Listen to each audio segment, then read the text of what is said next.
Assalamualaikum warahmatullahi wabarakatuh. Salam sejahtera bagi kita semua. Terima kasih. Kami dari kelompok 3 Teknik Sipil semester 2 angkatan 2020-2021 Universitas 17 Semarang yang beranggotakan saya Rio Albert Hermawan. Saya Didin Setiawan dari kelompok 3 Teknik Sipil D.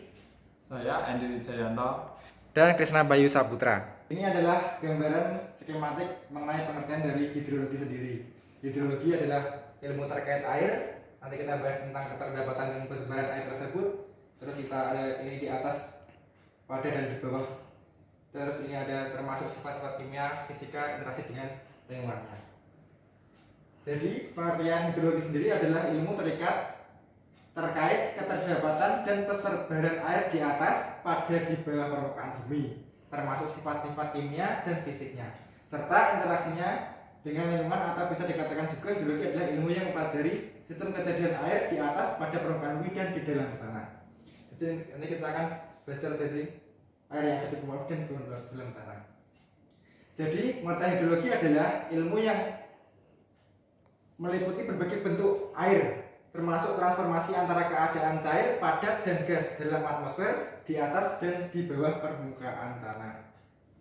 Hidrologi dapat didefinisikan sebagai ilmu yang berkaitan dengan air di bumi, proses terjadinya, peredaran dan agihannya, sifat-sifat kimia, fisiknya, dan reaksi dengan lingkungannya, termasuk hubungannya dengan makhluk-makhluk hidup.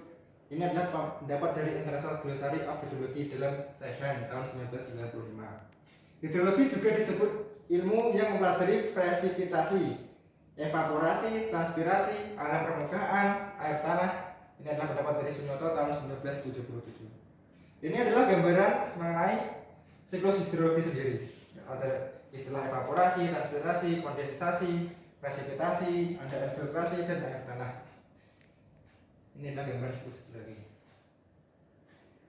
Pengertian dari siklus hidrologi sendiri adalah rangkaian tahapan-tahapan yang dilalui air dari atmosfer ke bumi dan kembali lagi ke atmosfer.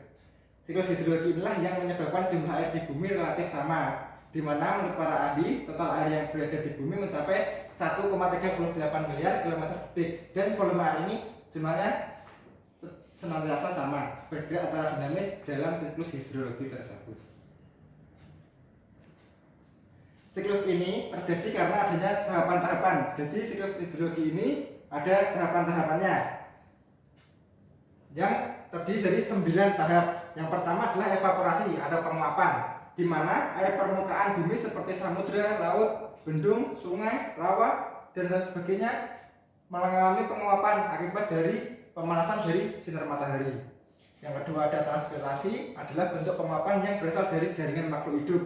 Jadi makhluk hidup juga mengalami penguapan seperti tumbuh-tumbuhan melalui stomata atau mulut daun. Terus dari dua penguapan ini tergabunglah menjadi evapotranspirasi, yaitu gabungan dari evaporasi dan transpirasi, penguapan dari permukaan bumi dan penguapan dari jaringan tumbuh-tumbuhan tadi tergabung menjadi satu. Terus ada juga ini selanjutnya adalah sublimasi, yaitu proses penguapan yang terjadi pada es tanpa melalui proses pencairan. Kondensasi, yaitu proses siklus hidrologi yang satu ini menampakkan perubahan wujud uap air yang menjadi titik-titik air di atmosfer sehingga terbentuklah awan. Proses ini dipengaruhi oleh rendahnya suhu udara. Kondensasinya adalah jadi uap berkumpul menjadi satu yang disebut dengan mendung. Ada adveksi, adalah proses pergerakan butiran air yang berbentuk awan tadi, mendung tadi, secara horizontal dari satu tempat ke tempat lain. Biasanya mendung bergerak, kita lihat karena pengaruh dari angin. Terus dari awan tadi bergerak menuju suhu yang sangat rendah, terjadilah ini presipitasi, adalah proses turunnya air ke permukaan bumi atau hujan. Jika presipitasi ini terjadi di daerah yang bersuhu rendah, maka presipitasi akan menghasilkan hujan salju yang dapat kita lihat di Dieng atau puncak Jaya di Jayapura. Karena mungkin di sana beda tinggi, ya, sangat tinggi. Terus ada runoff. Runoff adalah pergerakan air hujan dari tempat yang tinggi ke tempat yang lebih rendah yang terjadi di permukaan bumi. Terus selanjutnya ada infiltrasi, adalah proses peresapan air ke dalam tanah melalui pori-pori tanah. Akibat proses ini air hujan dapat tersimpan menjadi air tanah. Air tanah ini secara lambat akan mengalir kembali ke laut. Jadi ini tadi adalah air. Di sini saya akan menjelaskan sedikit tentang siklus hidrologi. Siklus hidrologi dibagi menjadi 3. Yang pertama ada siklus air pendek, siklus air sedang, dan siklus air panjang.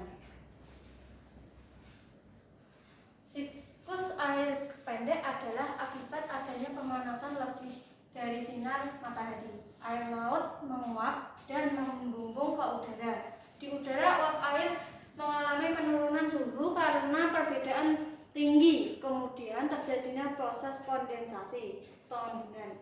Uap air berubah menjadi butiran-butiran air dan terkumpul menjadi awan atau mendung, dan akhirnya jatuh ke permukaan laut sebagai hujan. Ini adalah contoh dari siklus air rendah atau air kecil, seperti gambar di depan kita ini. Bisa kita lihat.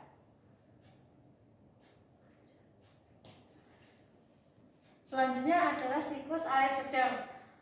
Siklus air sedang adalah uap air yang berasal dari laut, ditiup oleh angin dan bergerak sampai di atas daratan, kemudian bergabung dalam uap air yang berasal dari sungai, danau, tumbuh-tumbuhan, dan benda-benda lainnya. Setelah mencapai ketinggian tertentu, uap air akan berkondensasi membentuk butiran-butiran air dan berkumpul menjadi awan dan jatuh di atas permukaan tanah sebagai hujan. Hujan yang jatuh di daratan mengalir kembali ke lautan melalui sungai, permukaan tanah yang resapan ke tanah dan meresap di dalam tanah kembali. Di sini kita bisa melihat sebagai contoh dari siklus sedang.